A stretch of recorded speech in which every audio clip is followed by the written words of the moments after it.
bakit ka nag-iba?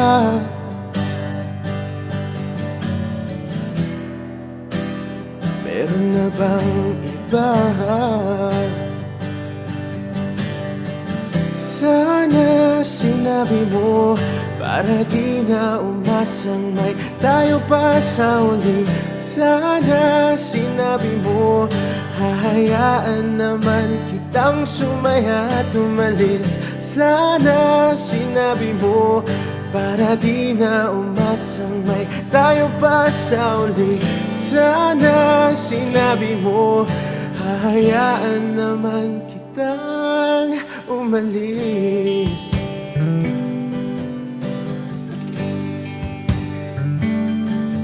Umalis.